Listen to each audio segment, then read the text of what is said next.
Hello, everyone. Welcome back to Reptile Ramblings. As always, I'm your host, Nate Truex, and as always, joined by my vociferous co-host, Mr. Brian McDowell.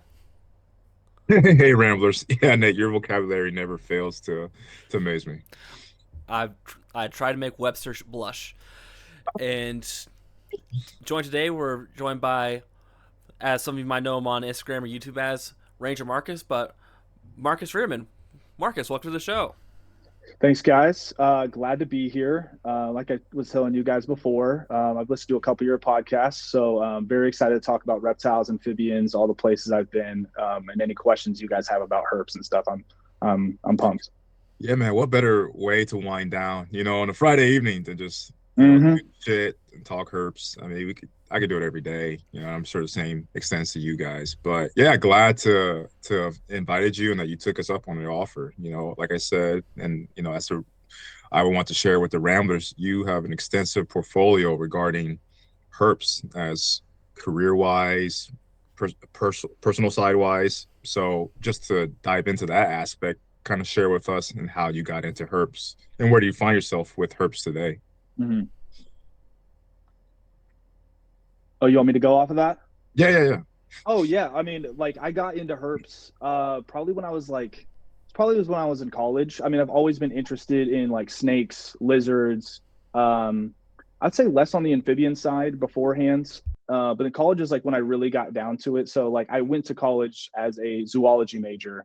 And so I didn't really have an interest, like I didn't have a niche.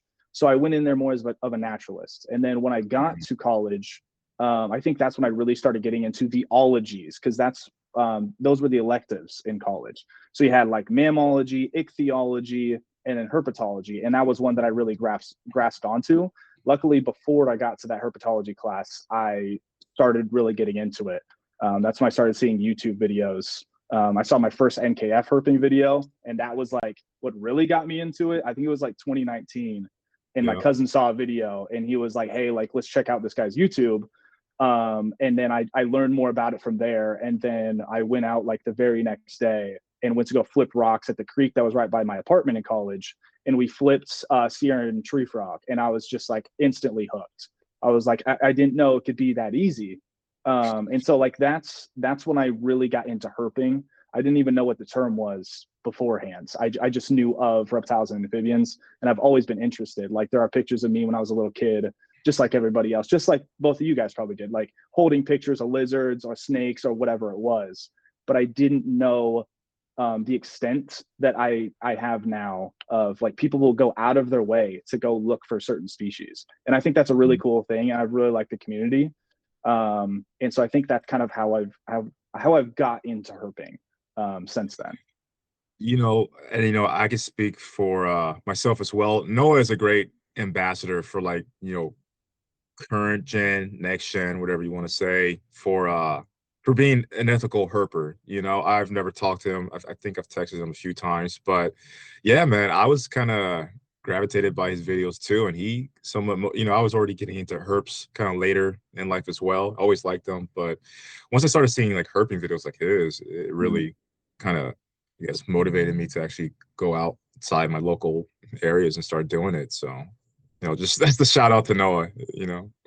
Yeah, luckily I've got to herp with him a couple times, and he's a Oh, great it's guy. great. But I've learned that so many other herpers just like him have their own expertise and their own Oh yeah. species. Like so, he's got that southeastern side, and I've met a ton of people when I was out there that like really know their species. Like some guys really know, mountain king snakes in California, or they really know garter snakes. And then in the southeast, you get people that I'm like, I really know indigo snakes or pine snakes or diamondbacks. And so, luckily, being on both coasts, I've got the experience of both sides of the sort of people, and it's nice to have. Like, I don't feel like I have an expertise in either like the East Coast species or the West Coast species. But learning from people like that and from other herpers just like him, it's a lot of knowledge that I've gained from those type of people. Yeah, I was gonna say, if we ever do a southeast trip, could you maybe hook a fella up and connect us with those pine snake experts? So, Yeah, I mean I make have it would people that make I know in places that I know that I could let out to you guys. that would make That would make finding that white whale of the South so much easier. Have you guys been out to, Georgia or Florida or, even Alabama to go look for pine snakes or anything of the sort? I So for a few years, I went to college in upstate South Carolina. Didn't get a chance to do a lot of herping around there at the time. And I've been to the area a handful of times, but only for really short periods of time, and didn't really target any species at a time. So I really haven't really looked that hard for them. Okay. Yeah, I think the main thing that Nate brought up is that we're Pituophis fans, and I'm assuming you are as well. Yeah. Yeah. Love, it's a great genre of snakes. The closest I've been to the southeast, which is the deep south. I've been to Mississippi once a couple years ago, and the weather conditions weren't amazing. Still found some cool stuff, but you know, uh, yeah, the closest analogy is our bull snakes out here in the Midwest. They're more aligned with the pine snakes than they are with the gophers out west, even though they're subspecific under catenifer, but they look more like the pine snakes with their the rostral scale. And it helps that, a little shout out is from like the latest Tinley got Craig's Oh, nice. new Pituophis book with the Kentucky yellow pine snake on it. They're a little skimming, fantastic book. How do you guys like? Could you rank them? Like, I am a fan of the pine snake, but because I've seen probably more gopher snakes than any other snake, like if you could rank pine snake, gopher snake, bull snake, like how would you guys rank them being from the Midwest? Nate, you start since you would probably have less of a bias. That's because I probably know the least out of you three. I didn't want Uh, to say that, but yeah, yes. mm, Because like everybody wants to find a pine snake. yeah. That's just what everybody wants to do. Now, if you come to California, you're gonna see more gopher snakes than probably anything else. Okay. Like just about anywhere. So like where I'm in Fresno, you could go to Northern California, Southern California, you're gonna find gopher Yeah. snakes. Like it may be garter snakes more than anything else. Yeah. But once you go to those southeastern states, pine snake is pretty difficult. Yeah. I was gonna So say yeah. my list probably gopher bull pine, and that's because I do have a gopher male that is San Diego locale looking. So Okay. uh, I'm I'm not going to mention any specific dates, but me and Brian do have an upcoming SoCal trip, so I'm really hoping to see some Southern California locale gophers. Mm-hmm. And obviously, you could chat more with you, Marcus. But even from my minuscule sample size, because I was only there for a couple days, and it's going to be very few days with Nate and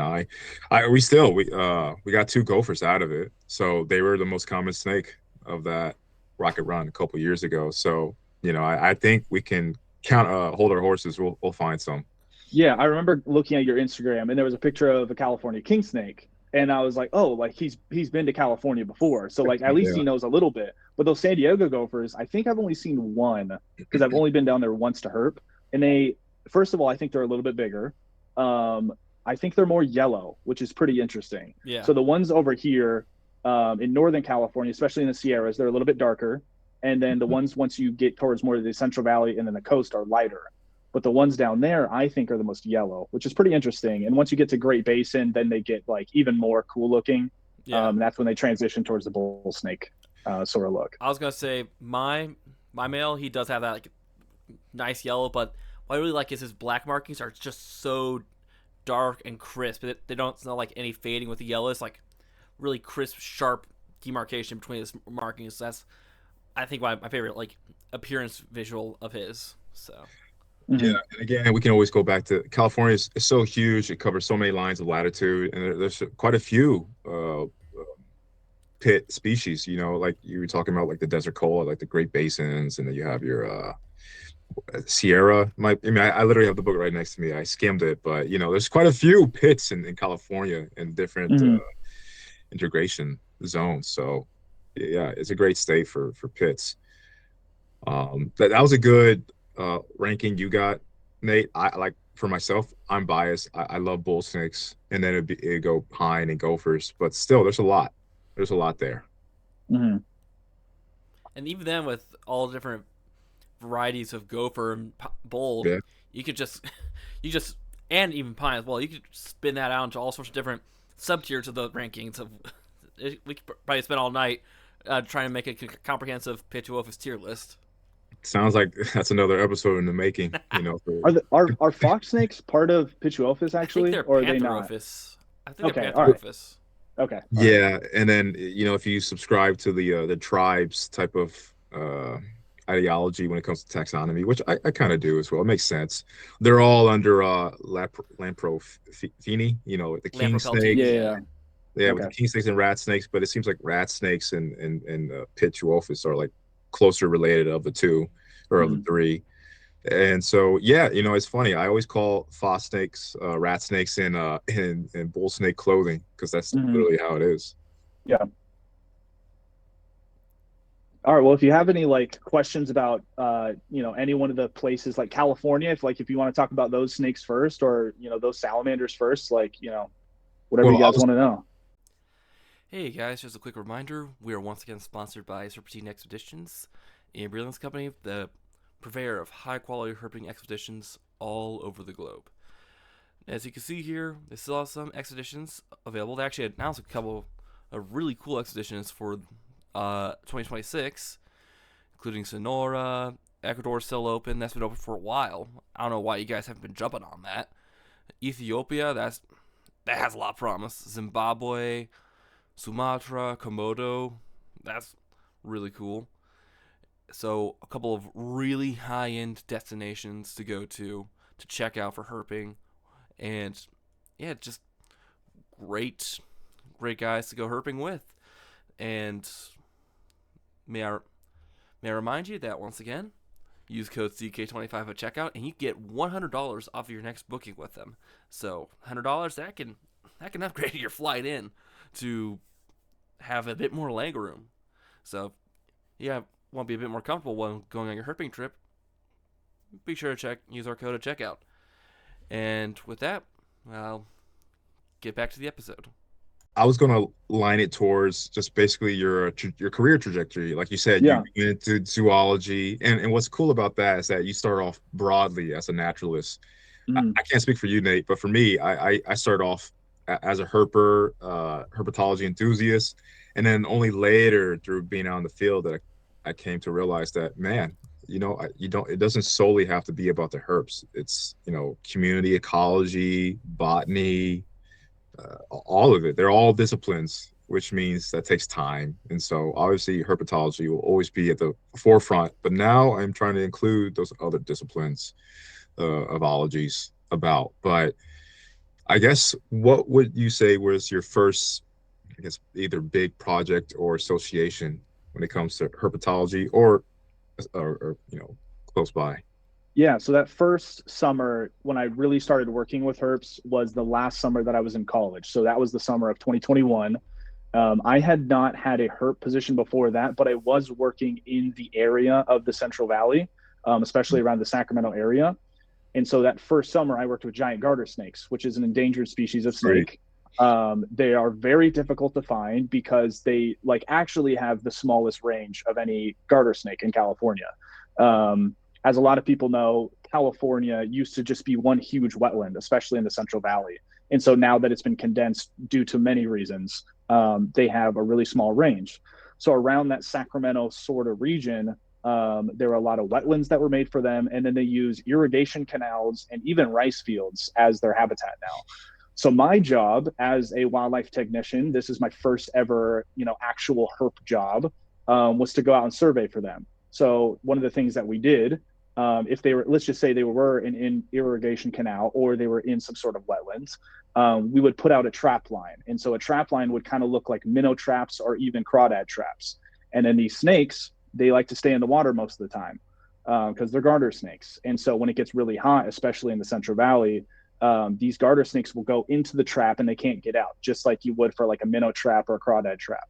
So then we go out there and we go catch them in those traps, and then we process them as wildlife technicians. So we're taking the SVL, the TVL, we're sexing the snake. If we need to take a blood sample, we will. If we have to take a DNA sample, we will. We'll do the whole sort of thing. So that was my first integration into the herp sort of world. And to this day, it's probably been my favorite job because it's the only job where I got to work with snakes full time. Now, the days that we would be out there, it could be 105, 110 degrees, and you're like, I don't want to be working out in this. And it's different than the Southeast where you have the humidity and it's super dry here. But it was just like almost an automatic. I was going to see a snake every single day on that job. And usually it was a giant garter snake. Sometimes it could be a valley garter snake, which is very common in these wetlands. But giant garter snake is where I started. And that was also the first summer that I found out what road cruising was for snakes. So my weekends on that job were pretty interesting. It was Wednesdays and Thursdays. So I would get whoever wanted to come out on Wednesdays and Thursdays, and we'd go to either the mountains or we'd go up north and we'd go cruise for snakes. And so that's when I found out what road cruising was. And that especially got me hooked because that's my favorite way of herping. So like you could flip, you could hike, or you could road cruise. And so I'm a huge road cruiser.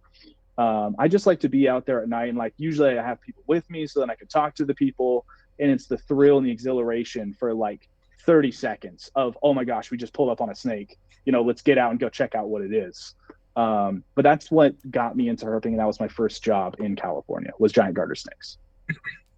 I mean, yeah, what a species to start out with. And you said of the California Thamnophis, they have the smallest range, and I would assume that in the U.S. they're probably top 3 in terms of having the smallest range of any garter snake. And it's unfortunate, I guess, because like you said, they're aquatic. Most of them are aquatic, but would you say they're probably like in a tier above all the others in terms of being aquatic, or like what was the reason for their decline? Because I'm not too caught up with it. So the wetland that used to be California, I think has been condensed. I don't know the exact number, but I thought it was like 90 to 95%. So the whole thing used to be a wetland. So it was probably just full of garter snakes. So because the wetlands have moved farther north towards the Sacramento region, rather than the region that I'm in now, which is around the Fresno area, it's still really dry over there. But we've either made wetlands or a lot of the rice fields are up there, and there's not a lot of rice, at least in the Fresno area. So in Sacramento, in that sort of area, in those counties, you get the giant garter snakes that are out there. And so they're especially drawn to the water because it's so hot and they can deal with it. So it's a little bit different than you get like those coast range garter snakes where you have like actually the coast range garter snake. Then you have San Francisco garter snake, which also has a super small range. They're endangered too. And my company, USGS at the time, was also doing work with the San Francisco garter snake. Unfortunately, I didn't get to see one because I didn't go out on one of those surveys. But they also have a really small range. So they're especially drawn to the water out there. And so when we would find them, it would either be in those traps or sometimes it would be on the cattails that would be sitting on top of the water. So if it was really hot and there was like a predator looming, as a human, we would walk closer to it or, kayak closer to it if we were doing a survey, and we could see them slipping into the water. So it was a pretty different way of finding garter snakes than I've typically seen, because a lot of times I've seen other garter snakes where they're either just swimming through the water, which is probably how you find most of them in the Southeast, or they're on land. But this one was like, they're kind of sitting above, almost like a northern water snake in the Southeast, or like, in the Midwest. So it was pretty interesting to be able to find those in such an interesting sort of habitat and way. I was going to say, you mentioned northern water snakes, because I could be wrong, but I heard somewhere that some Nerodia have been introduced into California, and they might be posing a bit of a competition or a threat to giant garters. So yes, that is true. The first part of it. So they have been introduced. So they are non-native in some areas.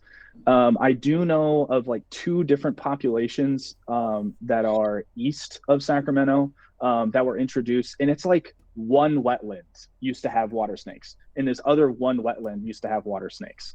I think one got completely extirpated. They did a whole thing where they were just like, we're going to find all of them and get them out of this area. And then I went to that area, I think that same summer, to try to go find them, and I didn't see anything. But I do know in Southern California, there is still populations there, and you can still go find them. So I think they're Midland water snakes is what you want to call them. They could be banded water snakes, but they were introduced sometime recently. And you can just go out and find them. So I know you can also find them like in Colorado, and I'm not sure if they're native there or not. I'm going to guess they're probably not, but I know in California they're non-native. Yeah, I was going to say, you mentioned going out there to look for them, getting skunked. It's like, man, I got skunked. But it's good kind. Yeah. That's a good kind of skunking. Yeah, it's the best. It's the kind, yeah, it's the kind of skunky that you want. You don't want to get skunked when you're going out to look for snakes, but when you go out there and you're like, I don't want to see this non-native snake in this area, and it's not there, which is great. Yeah, it's like you go to the Everglades and you catch 20 Burmese pythons. You're like, oh, this is a great night, and then you realize, Exactly. oh, this kind of sucks. Yeah. The aftermath. Yeah. I mean, the same could be said, and you have more experience living in the state. Bullfrogs. Bullfrogs are big, nasty, invasive out there. Yes, Do you have experience seeing them? Yeah, so they're super invasive, and especially in those giant garter snake wetlands, actually. So sometimes we would have to take some of the giant garter snakes if they were hurt, or if we needed to put some sort of, it's not a pit tag, it's a different sort of tag, like a transmitter. So we would put a transmitter in them. And so if we housed them for like a couple weeks because of that, we would catch bullfrogs so that we could feed the giant garter snake. So it was kind of fun doing that. Like, every week we would feed, one of the giant garter snakes that we were housing. But they are definitely a threat. So the large bullfrogs will eat small giant garter snakes. So that does happen. So they're the bad invasive, just like the Burmese pythons, how they eat everything over there. Bullfrogs can be really bad. And they do the same thing up in Oregon, which is the place that I lived after California, when I worked with Oregon spotted frogs up there. And the American bullfrogs are clear competition, and it's really an issue up there too. Okay, real quick, just for the audience, when you say giant garter snake, how well do they earn that title? Are they like 4 foot long, or are they more like, say, like 2.5 to 3 foot range? Great question. So I think historically, I don't know if this is true, but historically people have said they could grow to like 4 to 5 feet, which is huge for a giant garter snake. That's a damn big garter snake. Right. I never saw anything that was that big. The biggest one that I would see was maybe like 3. It was probably like 3 feet. Now it's a little bit interesting for me because most of the ones that I would find would be in those traps. So it has to be small enough to fit in that trap in order for me to see it most of the time. So I'm probably not seeing the biggest ones that I could possibly see. So they might still have 4 to 5 footers out there. My guess is they're probably not, especially in the wetlands that were man-made, especially for the giant garter snakes. So I'm going to say they are not as big as what people think. I think they are thicker though. So like those gravid females can get really thick, and they could be probably as thick as like a rattlesnake, here in California. They can get pretty thick, but I would not say they get as long as you may typically think. So historically, they're like great giant garters, but now they're just like kind of average giant, which, you're saying 3 foot. That's pretty large for any garter out here. It's still a big garter snake. Yeah, it's still big, and they're definitely thicker, but I don't think they're longer than most people think. Makes sense. I mean, since obviously habitat degradation, probably genetically, I wonder if there's papers on that or research being done on how they've had to have gone through a genetic bottleneck of sorts if their population was reduced that badly. Exactly. I don't think they're, first of all, they have more competition, I think, because they have a smaller range. So that makes it more difficult in general. So they may have been 4 feet to 5 feet long when there was more wetlands around. Also, I don't think that the prey that they eat is as big anymore. So they don't have to grow as big. So they can stay 3 feet long and just be really thick. They don't have to be 4 to 5 feet long in order to compete with other animals as much anymore, I think. I'm assuming their natural prey was like other Californian frogs, salamanders type of deal. Probably. I would think most of the things would just be some sort of frog. Like Sierra tree frogs, I think, just get eaten up by any sort of thing out here. So valley garter snakes, I mean, I've just seen so many valley garter snakes go after Sierra tree frogs and Pacific tree frogs. I think bullfrogs are probably the one outlier where they may actually eat the snakes. But like tadpoles, I mean, I think that any garter snake is going to eat a tadpole out here. Yeah. So well, go on, Nate. I was going to say I was about to move on to your next stop in your career, unless Bryant wants to talk about something else. Nope, we're in alignment. Let's choo-choo, Oregon. Yeah, so you mentioned, you said Oregon spotted frogs? Yeah, so once again, I worked with USGS. So this was 2022, and I started up there in March. So 2022 in March, it is freezing up there. And so I was working in the Cascade Mountains, and we would camp for work. So we'd go out there like on a Monday, and we'd stay out till usually a Thursday or Friday, and we camp out there in the Cascade Mountains, just looking for Oregon spotted frogs. Now, once it got towards the summer, I started doing a lot more surveys for Cascade torrent salamander, which there's a guy in Oregon State, and he does a project with them. So a lot of our research would go straight to him. But with the Oregon spotted frog, that was through USGS. And so I would say they have smaller populations, but the range is much farther. So their range, I think, can even go into Washington in some places. And then I don't think it actually goes into California, but it goes sort of into that Klamath region. And so the Oregon spotted frog, we saw tons of them. In some places we would see over 100, which is much different than the giant garter snake, or any sort of endangered animals, that I've worked with before. But that was a really cool project. And it was super beneficial, to work with the Oregon spotted frog. That's it there. That picture has been used in a lot of different articles, and there was a bill actually passed like 2 weeks ago, that I can't remember exactly, because there's been a lot of bills passed for the Oregon spotted frog and other endangered animals in Oregon. But that picture was used in like the main article that was passed to help the Oregon spotted frog. And in my opinion, that's the best picture I've ever taken in my life. I've been strictly an iPhone user. People have asked me before, like, do you want to use cameras? I have multiple reasons why I don't use a camera. One, it's just I have to log it around. So like if I'm going out herping and I have to walk around, I now have to carry a camera. I don't really want to do that. My other reason is like it's a lot of money to have a camera, all the lenses that I want to get. There's just a lot I got to go figure out. So if I can just figure out an iPhone camera, I can get a picture like this. And luckily that day, I think this was later in the season, so this probably would have been like June, and I got this picture because there was first of all, it was kind of hazy because of the fire, but it was also like kind of cloudy. So that helps. There's no shadows, but I love this Oregon spotted frog. I have another picture that it's from the front side and it's winking. It's super cool. So most Oregon spotted frogs are actually not this red. They're more of a sort of tan color, and just like the top half of their body is red. This one was like the brightest red I've ever seen. I was like, I have to get lots of pictures of this one. And it stood there great. But Oregon spotted frogs are also, I think they're threatened. They could be endangered. I could be wrong about that. They might be endangered. But we were out there for like 6 months, just working with these guys. And then I also worked with the Cascade torrent salamander. I did that for about a month or so on the weeks when I was not doing Oregon spotted frog stuff. And that salamander is super cool. It's in the Rhycotriton genre. And so I think I've seen 3 of the 4. But the Cascade torrent salamander is also threatened. And so they're doing some great work over in Corvallis, which is where I was living. But I really liked Oregon. Now, the garter snakes up there, you get like the northwestern garter snake, which is really cool, that you don't get for, you only get it like in the northwest portion of California. And then you get I think it's the Oregon spotted garter snake. And so the ones that I've seen were like all black with red spots. They're super cool looking. They may be one of my favorites. They might be like a top 3 favorite garter snakes for me. And so Oregon was a really cool place to live. Salamander wise, I remember you guys were like asking, what like drew you there. One, I liked living in Oregon just in general.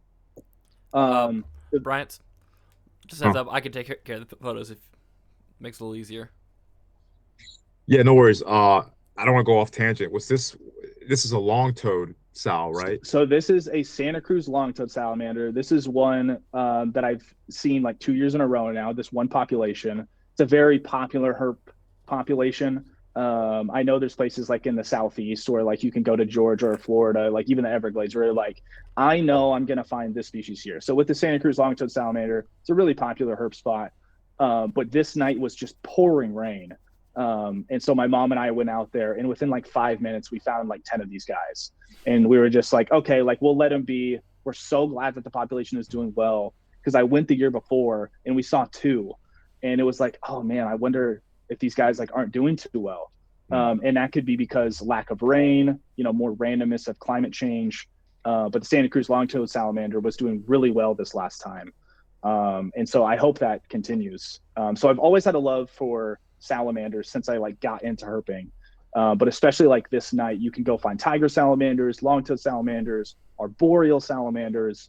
We saw newts that night. I mean, there's just, especially the Bay Area sort of region. I mean, just like any salamander you can think of, we found out there. Go ahead. No, I was going to say I'm really inclined with those arboreal salamanders. I like their faces, like their head morphology is really cool. Yeah, And very interesting faces. They're very chunky. If you've ever seen them before, there's also a famous picture of like one with its teeth showing, and it has like yep, super sharp teeth. I yeah. think like most herpers have seen that picture. I've never been bitten by a salamander in my life. I don't know how you could get bitten by a salamander. They have such small mouths. Hmm. But I have heard of people that have got bit by arboreal salamanders, which is crazy to think about. I mean, most of them grow to like maybe 6 inches. Um, but other salamanders that I've seen, like in Oregon, is a giant salamander, which I'm sure you guys want to see at some point in time if you haven't already seen them. Man, next Um, time I visit my brother out there, I'm hoping to see them. right, the coast is the best place to find them, and so I've seen them in Oregon, I've seen them in California, and so like the biggest one I found was in the Bay Area, and it was 11 inches long. I mean, it was basically like the size of my forearm. So like when you flipped it, it's hard to hold it because it's such a large salamander. I mean, they're bigger than your palm. That's the one that I just found a few months ago. Huge. Yeah. That was Northern California, like more Northern California. And so that was at night, and I was just like flipping logs, and I was just like, okay, the target of the night is find a giant salamander. And so right around dusk, I just flipped this huge log. And so in my experience, the larger the log, the more, like the bigger species you'll find, which would be like northwestern salamander, California or coastal giant salamander. But this one especially was pretty cool. The patterning on these guys they're always incredible. But this one, especially the face was really cool. But you can see how big it is right there. I mean, that one's probably like 8 inches or so, 7, 8 inches, I just mean, large salamanders. there's something to be said with, California and Oregon being relatively underrated in terms of salamander or, called that in umbrella the diversity. Obviously, we give Appalachia's credit for being the one of, if not the most biodiverse spot for sows, but out west, it's a bit of a surprise. When I was thumbing through California's field guide, I was taken aback by just how many salamanders you guys have. Yeah, I mean, I have been to like the Georgia sort of area, like that northwestern portion, and you can see, how many species are up in that area. And like you talked about the Appalachians, where you can find like 100 different desmog species, and like ones that you've never even heard of or could even Yeah. think of. I mean, California, like you go there and you have ensitinas, you have giant salamanders, you have all the different newts. You got 4 different type of newts there. My favorite is Sierra newts. And then you have all the Batrachoceps species, so all of the slender salamanders. I'm pretty sure there's like 23. So if you're like, you know what, I just want to knock out all the slender salamanders, it's not going to take you one trip. Like it's going to take you like Oh 3 or 4 yeah. trips because there's Mhm. so many and they're not really close to each other. So you could get the ones that are in Oregon. So you have like the Oregon slender salamander, which also may be threatened. I'm not exactly sure about that, but there's the Oregon slender salamander up there. And then there's like 22 more that are in California. There's just so many really cool salamander species to go along with all the really cool snake species. Yeah, Ensitinas, I'm not really well versed on them, but are they more of a, I guess, terrestrial type salamander, or are they the type to be near rocky streams? Like, what's the deal with them? Yeah, so I've never found an Ensatina in the water. I don't think they really use the water at all. Like they don't lay their eggs in the water. Hmm. Um, yeah, so they're more terrestrial. I do find them somewhat close to creeks or somewhat close to water, I guess, but not as close as you would find a newt or a giant salamander or so. Because if they're laying their eggs in the water, they're going to be close to it. So most of the time, I'll find them like 100 yards plus outside of any sort of waterway. But ensitinas are my favorite. I have seen 6 of the 7 different species. The only one that I have not seen yet is the large blotch ensitina. So I got to go down to Southern California and go find those guys. But I've seen all the rest of them so far. Sweet. So I guess I would say and I mean they're their own thing, but maybe the analogy would be like, I don't even know if they are plethodontids, maybe, right? I just But looked up; they are a long list, so they would be a plethysodon oh, today. okay. I was gonna Yeah. say like their analogy here would probably be like, Eastern redbacks or something like that. Well, it depends on their size. They are They're a bit bigger, larger. aren't they? Yeah. So Yeah, maybe I would maybe like a say Eurecia then. even bigger than that, and they're definitely thicker. So they may Okay, be so around the same length, but they're They definitely also have. thicker. so It seems like they maybe have more defined limbs too yeah, compared to other yeah. styles. Just look at the picture. Yeah, that's a interesting looking sow. So maybe more equivalent to say a pseudotriton or Gyronophilus Yeah, to I yeah. would flex my say like amphibian knowledge. I would say a good comparison from what I've seen is a marbled salamander. If you Okay. know the size of a marbled salamander, that's about the exact same size as an ensatina most of the time. Now, ensatinas are probably a little bit longer and not as thick, but I would say those two are around the exact same size. Okay, so like 6 to 8 inch, roughly. Yeah, something like that at the biggest, and they're usually like a little bit thicker, like the Eurycia they're talking about, or any of the Batrachoceps, so any of the slender salamanders. They're going to be skinny and sometimes really long, like way longer than their average body proportion. Like Whereas, I'll like, go. Oh go no, my ahead. bad, my bad. No, you go ahead. Go ahead. I was just going to say, like, Ensatina are a little bit thicker. So, sometimes you get like a mole salamander where they just have like a huge head, but they have sort of a small body. Whereas, like, I think the Ensatina and the marbled salamander, something of that sort, they're a little bit more, equal in like, they're proportional in their body to head shape. And they look like a salamander. You think of a salamander, you're like, okay, that's like an Ensatina, that sort of thing. I was gonna go off the cuff and just say they are kind of like the gecko of caudadans. They kind of have They do look a bit like a Yeah, gecko. gecko-ish proportions. They're really cool. That's why I bring them up because for us being out east, we don't know them. We don't know much about them at all. So Mhm. that would be a cool one to potentially see. Well, Potentially if you guys are in San being Diego, I bypassed. mean, yeah, if you're in the San Diego region, you probably won't see any Ensatina, but you could find a couple slender salamanders down there, and maybe a California newt as well. So it's possible you could find some slender salamanders in April. Let's see, California news. That's the genus is Tarchia. Is that the genus name?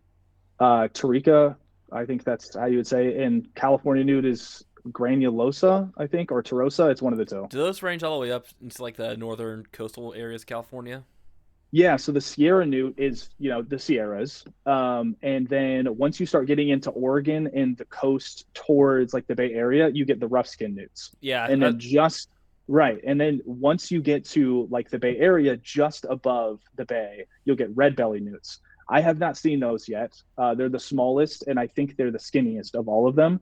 And then south of the Bay Area, all the way to probably LA region, maybe even San Diego, you get California newts. So most people, when you think of newts, you think of probably California newts. yeah.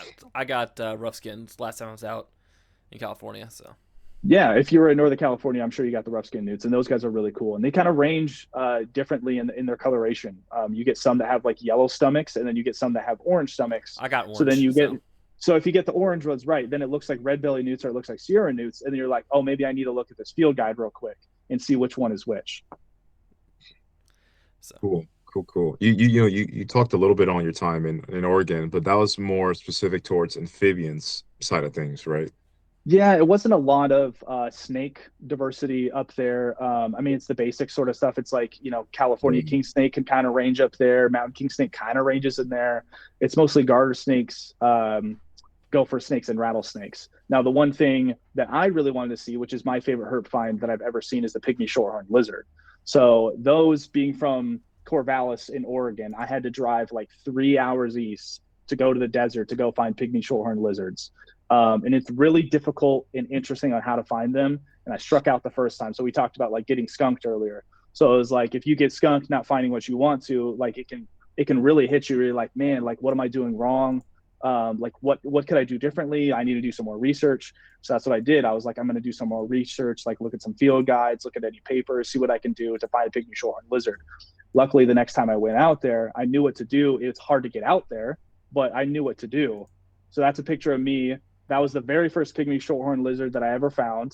And in the YouTube video that I have from that day, I think it's the happiest I've ever been to find a herp. I was just like actually so excited to find this guy. And you can see I'm like super high on a mountaintop trying to find these guys. And that's how big they get. Like that's an adult. I was gonna say, when you say super high on a mountaintop, were you like high in elevation or? Yeah, no. I was high elevation. He got the herpers high, the trifecta: high elevation, Exactly. herps, all of it. Yeah, so It's hilarious. they're only at super high elevation. So even when you get to the desert, it's still like 3,000, 4,000 feet, whatever it is. And so like this was in the Cascade Mountains, like on the eastern side.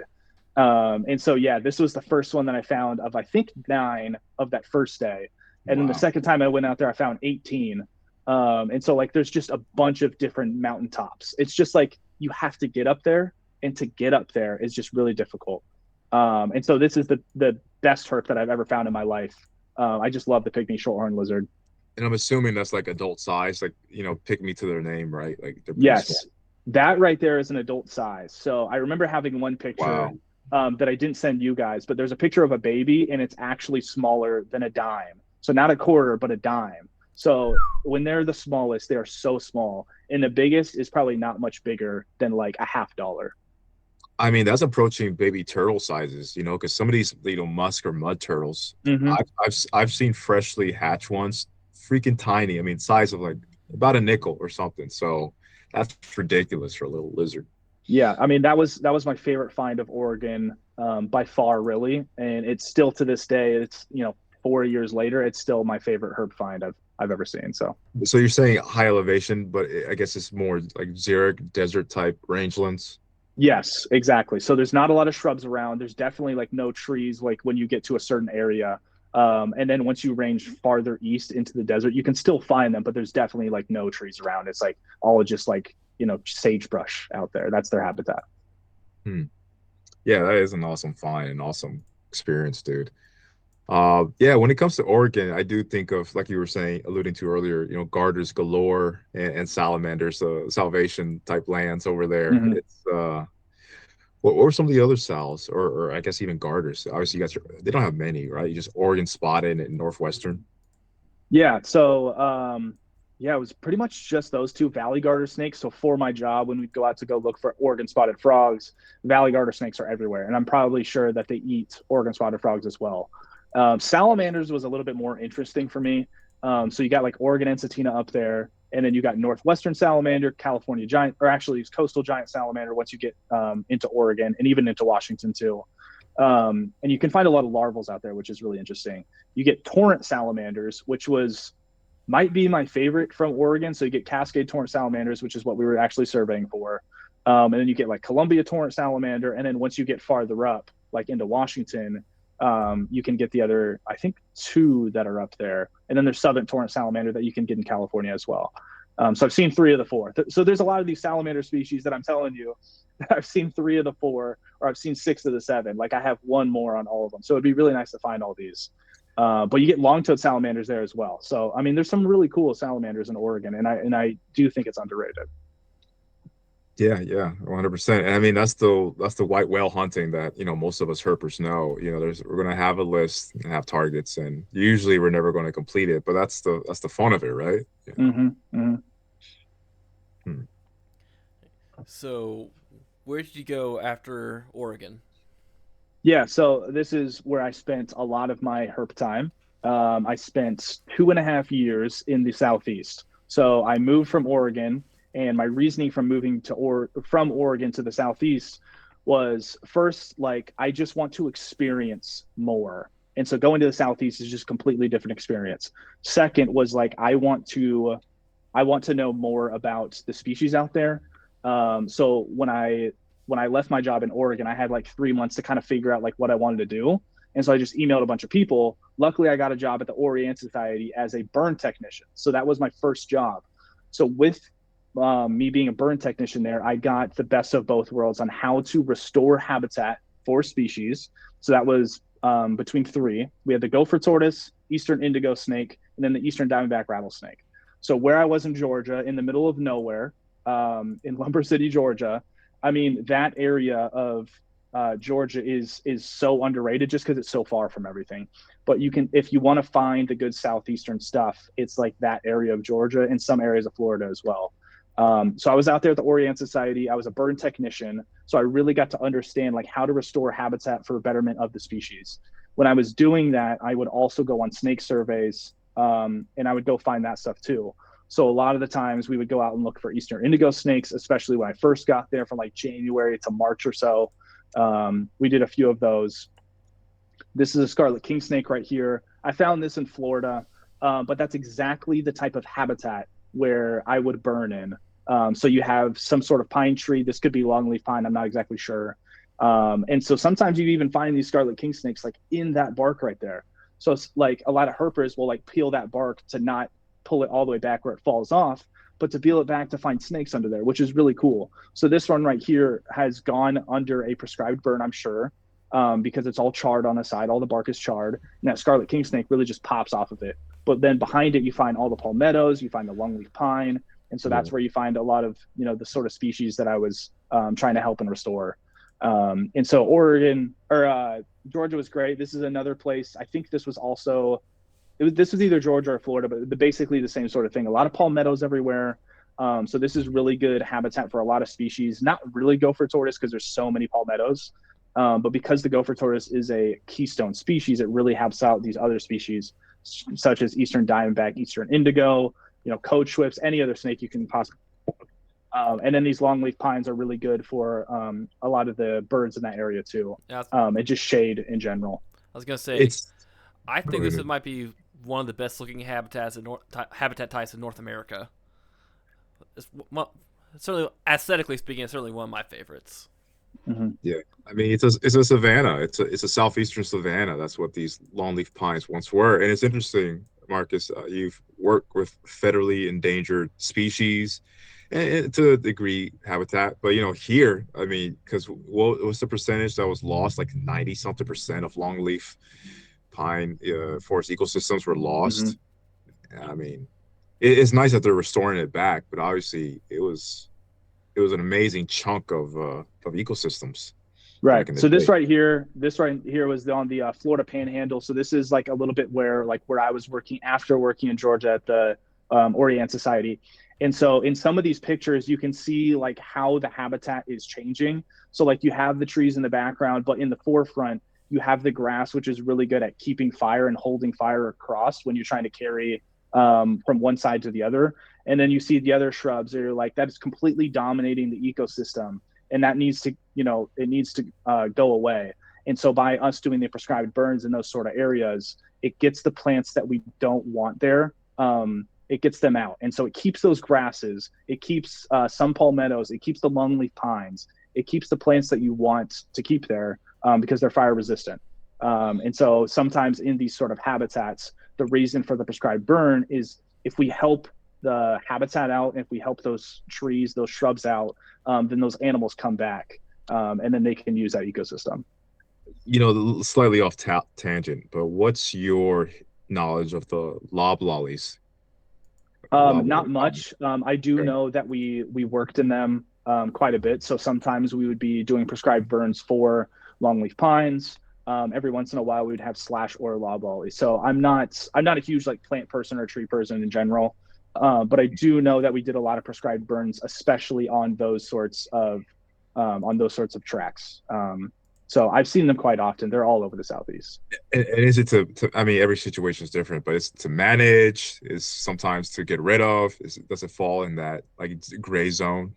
Exactly. So a lot of the stuff that you'll see is like, let's just say that they want more pine trees. They want more slash. In some areas, like when I was working in Florida, I was working with reticulated flatwood salamander. There is a certain threshold that you want of trees in a wetland. So a lot of my job there was the same sort of thing. It was habitat restoration.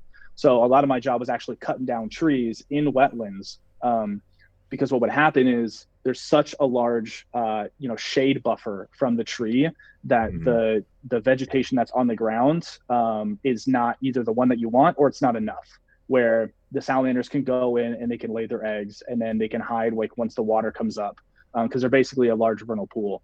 So the more trees, the less vegetation is going to be on the ground. So my job would be to go in and cut, and it could be a pine tree, it could be cypress trees, it could be whatever, it could be oak trees.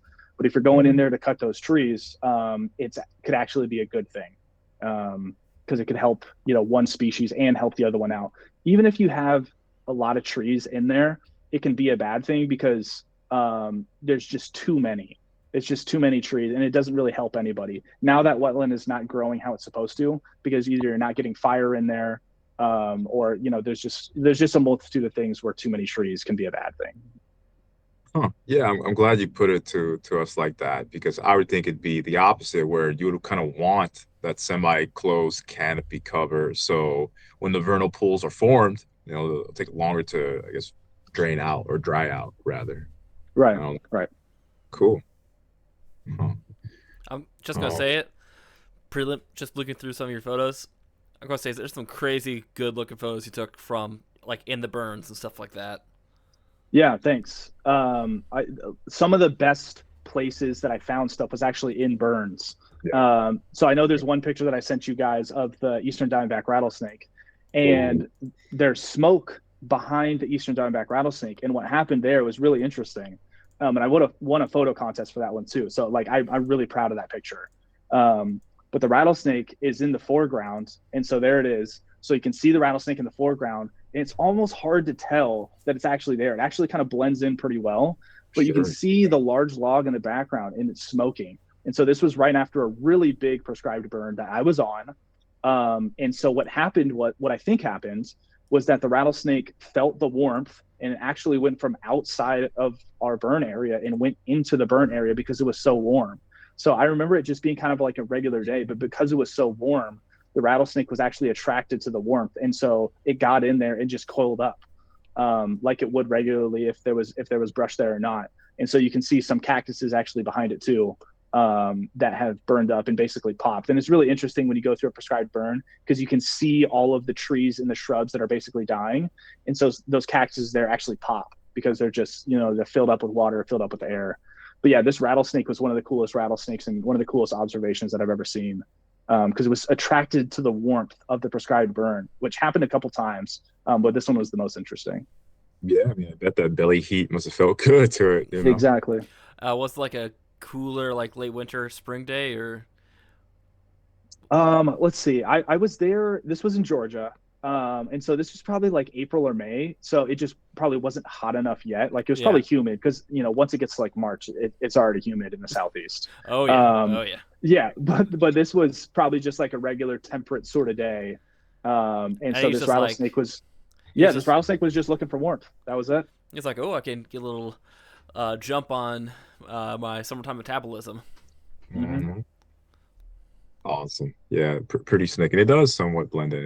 Is a gorgeous individual. And I'm assuming on this property, you got your usual gopher tortoises and some of the other longleaf pine residents. You talked on Eastern indigos, and obviously being with the being associated or working for Orient Society, you guys manage them quite a bit as well. Yeah, that's like the place to work with Eastern indigo snakes. I mean, I Yeah, from my knowledge, it's like fairly competitive to get a job there. Luckily, I had already worked I with believe endangered it. species beforehand, so that really helps. Now, if you just want Mhm. to be a burn technician like I was when I first got there, so there's an indigo snake on a survey. This was the first one I ever found, and so my coworker actually caught this one because we were on a survey for it. And Pretty. so Looks like a youngin. It's pretty. it is young, and so it's so clean that it was, I'm pretty sure, that year's baby, which had not been seen in like 7 years in that sort of area. So Wow. it was actually like a fairly big deal, Yeah. for I that think I remember species. hearing Like about that. yeah, we knew it was a pretty big deal when we found it because we were like, most indigo snakes, because they're like largest native species in the United States. Because like you get the non-natives where you get all the boas and stupid pythons in Florida and stuff. But the indigo snakes, I mean, you could get them to be like 9 feet. This one right here was like 2 feet. Like it was as small as can be. And it's a beautiful snake, just like the jet black color. And so we got this picture like right there on the sand hill where we found it. But I did a lot of surveys for them. We never saw them on burns, even though we were in that sort of habitat, especially like on our like in our area. But the Eastern indigo snake is such a big species. But the Orient Society does a great job of working and managing that species out there.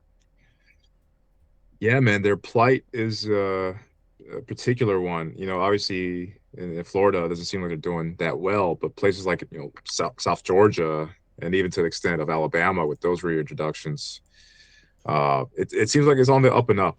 Just gotta manage that habitat for them. Really, is the main principle, and Mm-hmm. that's really fantastic. You guys found a little baby like that.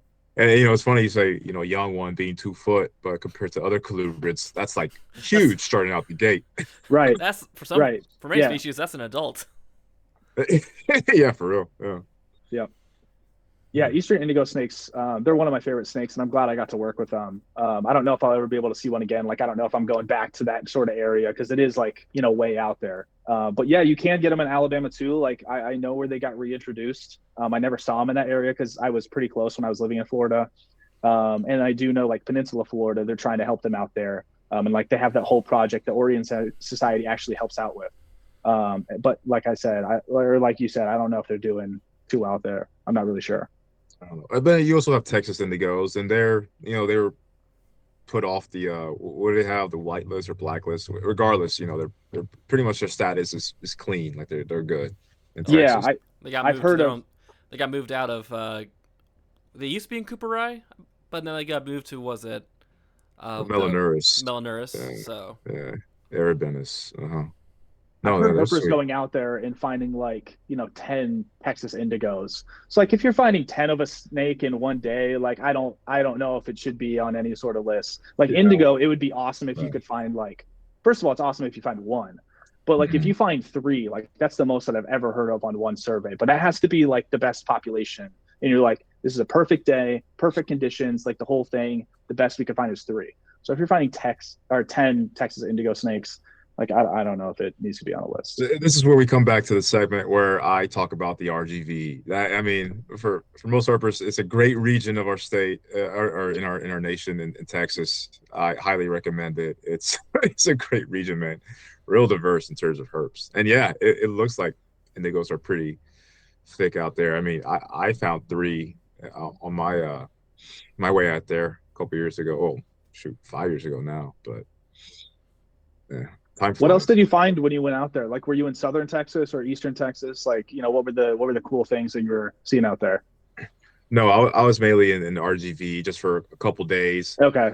and the main just was to find indigos, which I got on day two, and then it trickled on till the end. Um, Basically everything was a lifer for me. I got different kinds of ribbons, tons of whip snakes. Like the whip snakes are real plentiful out there. Some coach whips. I would have to reflect back more, but I just remember being, such a high of finding that indigo that I didn't really think of anything else. Like everything Hmm. else was just like great bycatch, but I was like the indigo was it. I was gonna say, now that we actually have someone who has experience work with the Eastern Indigos, want to kind of see what kind of want to run that catchphrase by him, real quick. Yeah. Uh, so I learned that dry marcon is in the same. We were talking about tribes earlier, tribes of genera, and I found out Hmm. dry marcon is the same tribe as Coluber and Massicophus. I was like, and now when I see their face now, I was like, oh yeah, I know what you Yeah. are. You're a roid racer, is what you are. Mm-hmm. So Roy the Racer. Yeah, yeah, yeah. And yeah, They you could do definitely they do see. all look very similar though. I mean, the facial structure is usually pretty similar, especially between like Masticophis and indigo snake. I mean, they're much larger in indigo snakes and more like robust, I would say. But just like looks, they look very similar. yeah, like I said, they're just a Coluber that hit that TRT a little too hard. Yep. Or, in the bird world, because I will bring it back to birds for a second. If you Ooh, have a species that's called common, and let's take Blackhawks. There's common Blackhawks, and then there's greater Blackhawks. So usually common is obviously the smaller of the variety, and greater is the larger. It's kind of like with indigos. If you were to take it, you could say they're, and I don't know where I'm going with this, maybe common racer and then greater racer. Like, I don't want any herpers to flame me for that because I think indigo is a proper name, but that's kind of how I look at it when Nate brought that up with Hmm. Massicophis and Coluber all being same tribe. You guys should get like a petition going on to see if you can get like an Eastern indigo snake to be renamed to just greater Masticophis or greater coach whip, whatever you guys want to call it. No, no, I think when it comes to I don't like know if you guys. I don't know if bird that'll naming, pass. we'll keep that. Yeah, I don't think it'll pass anyway. Yeah. Let the birders do their thing, and we herpers will keep that. I was gonna Yeah. say we should not let birders be on the naming convention of reptiles. Those guys name some freaky animals. There's some freaky names. I Yeah. don't want the same people who decided tufted titmouse to decide the name for a garter snake. I feel Yeah. like the birders, those sort of people also like whatever it looks like, that's what it is. Like that's a yellow rumped warbler. Like damn right, that's a yellow rumped warbler. Whereas like you get snakes like that, and it could be an eastern indigo snake. It's like that's a pretty cool name. Or like yellow warbler. I mean, that's just like what it is. I mean, I don't know. They could have been a little bit more, What I don't know, what expressive. would they name an eastern indigo snake though? They'd probably call it an eastern indigo snake, but I don't know. I think that people could have been a little bit more expressive in their names. Like make it sound cool. Like I don't know. Eastern Indigo sounds awesome. yeah. Or Coach Whip. Like that's a sweet name. Yeah, Coach was a badass name. I'm gonna say the genus name Trimarchon. When you translate it out, that's a badass name. Yeah. Yeah. So Yeah. it's pretty hard to top the title of Forest Emperor. So Yeah. Yeah. Yeah. Heavily so. I'm trying to think. we're talking about We talked- go back to the Burns. I was gonna say you said the Eastern Diamondback photo might be the best. I think another one is in very serious competition for that role. I think I know what you're pulling up. Oh yeah. That Yeah. one So is solid, that man. one, yeah. So that one was also on a burn. That one. So in that photo contest that I won with the Diamondback, I wanted to use this picture, but I ended up using the other one, and luckily I won. But I wanted to use this one. But this green tree frog right here, once again, is right in front of a prescribed burn. It's going on in the background. So the flames aren't high. I mean, they're like less than a foot tall. So like there's nothing to worry about. Once you start working on a lot of prescribed burns, you really get a feel for how the burn is going to actually carry through your tracks. So this green tree frog was actually running away, which happens quite often. Like that happens with deer, squirrel, snakes every once in a while. But this tree frog was trying to go outside of this burn. And so I caught it and I was like, what an awesome picture it could be is if I put it like on this log with a fire in the background. And luckily, like my iPhone can really pick up this sort of thing well. And that's exactly what happened here. So this adult green tree frog is just perched up on this log with fire in the background. And it's really cool. I got a lot of these sort of pictures. But the one that you're saying here is really awesome. I mean, this belongs in like a book or magazine cover, man. This is a solid. I think either of the two you would have won with, but this is a great I was composition. gonna say Photo. this looks like something you'd see in a really good edition of National Geographic. Yeah, exactly. I was same mindset. Yeah, it's a good shot, man. Thanks. I'll have to send it in somewhere. Yeah, please do, man. I was gonna say There were a few other southeastern specialties that Nate, I think I know you know where I'm going with that. I wanted you to pull up, with your time in the southeast because, like you said, you spent over 2 years being down there, so you've seen quite a bit. Yeah, so working in Georgia and Florida, I would camp a lot. So a lot of times I'd go out of my way to go look for certain snake species, salamander species. It didn't really matter. Those are my two favorites. So you got like all of them, but snakes and salamanders are my biggest one. Well, I mean, what matters is did your skin forgive you? Because I mean, I hear about how the mozzies are out in the southeast. Yeah, I mean they were very. Oh, so this one right here, we have a southern hognose snake. And so this one, once again, is a super popular herp spot that everybody loves to see. So yeah, we got Heterodon cymus. Once again, one of my favorite pictures. I mean, I sent you guys a lot of my favorite pictures just because I thought they were pretty good. But this one right here, you can really see like the rostral scale. And so how upturned it is. And like they use this, as you guys would know, to go and bury themselves into the sands and either burrow in some sort of way or to find prey. And so this one right here was on the last day of a very difficult weekend. I just could not find anything that I wanted to find.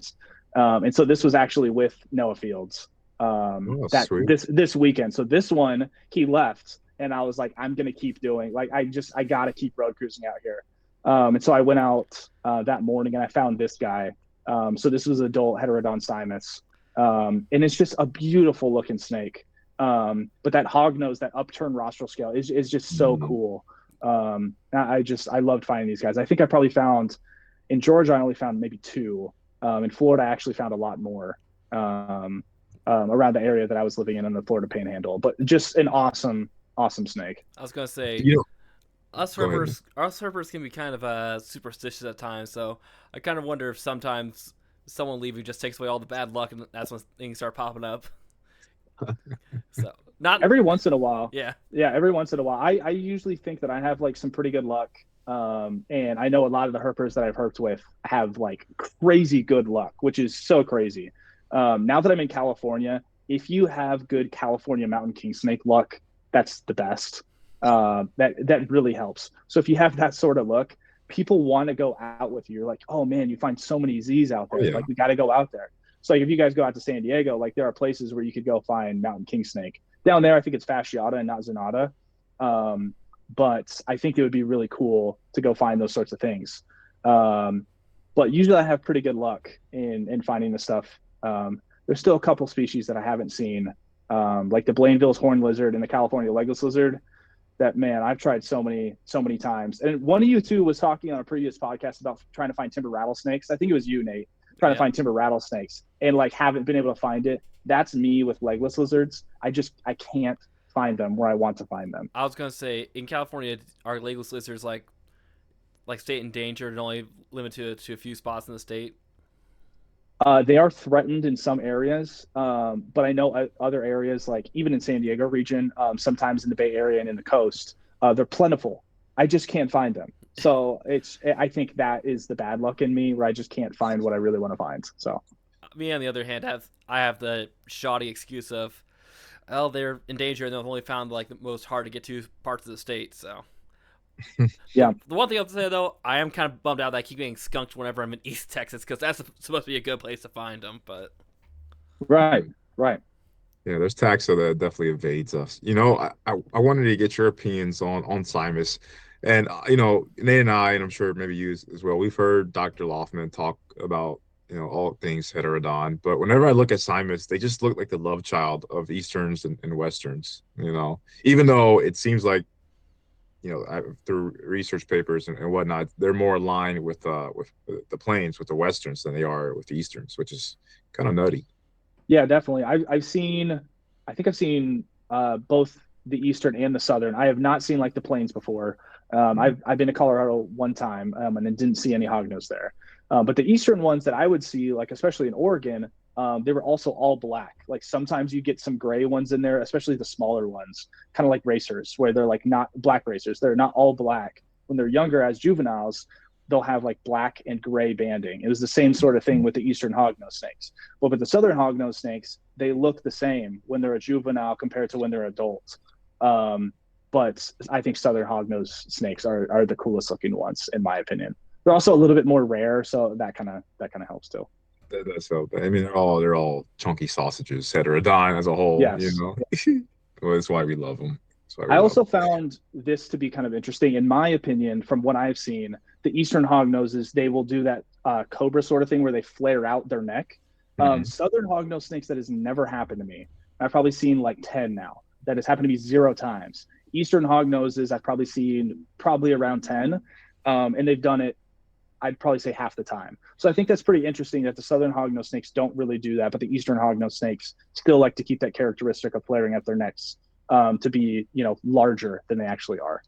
Yeah, man, it's great to say because you're adding to the anecdotal analysis of most folks that have dealt with the species. Because, you know, mainly here we have plains and easterns, but easterns are the majority, and yeah, they're much more apt to flare out and then also to play dead and stay dead for a lot longer time than even plains and southerns, for what it seems like. So yeah, that's interesting to note for sure. Well, look, you knocked it out with, you know, arguably 2 to 3 of like, you know, what most herpers want to see in sandhills and longleaf ecosystems. But there's another one that has the moniker, what is it, Ghost of the Sandhills? Do you know where I'm leading with? I think I know what you're leading with. Yeah, the U, Marcus. This is the moniker for one of these snakes. Well, usually I tend to think of the sandhills as being Eastern diamondback, or at least in Georgia, Eastern diamondback, Eastern indigo, and then pine snake. That's usually my top 3 of snakes. So this one right here, just really cool pine snake. What was really interesting with this one is it was like 2 weeks after we found that Eastern indigo snake, and then I think it was like 3 days after this we found a rainbow snake. So it was like just like Wow. all the best snakes you could find, we found within like two Yeah. and a half weeks of each other. And so like that was like the best 2.5 weeks of herping of my life. So this pine snake was once again found by one of my coworkers. It was on an indigo snake survey, but pine snakes are sort of lumped into those surveys. Like if we find them, we'll still take the measurements and stuff that we need to. And if I think for these we would also take a scale clip just like we would for the eastern indigo snakes. So this one was actually pretty big. It was like 5 to 6 feet. This one had a really white face, which was pretty interesting. It's sometimes hard to tell in my iPhone pics how large the snake actually is or how large a salamander actually is. But this one actually kind of shows, yeah, this is like a 5 to 6 foot snake. But this was a really cool sandhill species. Sort of common in that region. And I hate to say common because they're not that common, but like in that region, they're a little bit easier to find. But yeah, I would say like one of the top three best snakes you could find like in the sandhills of Georgia. Gonna have to note that place down. That's the place to go. I mean, just the whole southern region of Georgia is just really cool. It's hard to get out there. It's just a long ways because you got to like fly to Atlanta, which is what I would have to do. I'd like fly to Atlanta, and you got to drive down, and it's a lot of work. But if you put in the time, I think you'll find good stuff. I was gonna say, would it maybe be easier to maybe fly into Tallahassee and drive up? You definitely could. It's probably the same distance. It's probably like 2 to 3 hours if I had to guess. But yeah, either one would probably work. I guess it depends how much time you have to spend, Exactly. driving up through Tallahassee. I mean, I think what you're going with, Nate, maybe is through Tallahassee, you probably have more spots, more regions to hit, as opposed to, coming out of Atlanta, which can, from what I hear, can be a nightmare at times. So, it all Yeah. depends. But pine snakes are cool because they're one of those that I mean, any snake that is I think any snake has some notoriety if it shares its or partitions with like diamondback and indigos.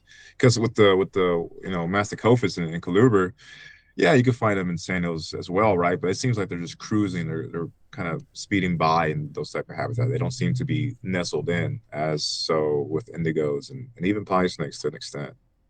Yeah, I feel the same sort of way. A lot of the times when I would find coach whips, it's like you're not going to catch those guys unless it was a cold morning. Whereas the pine snakes, like they're out there to bask. I mean, same as the indigo snakes.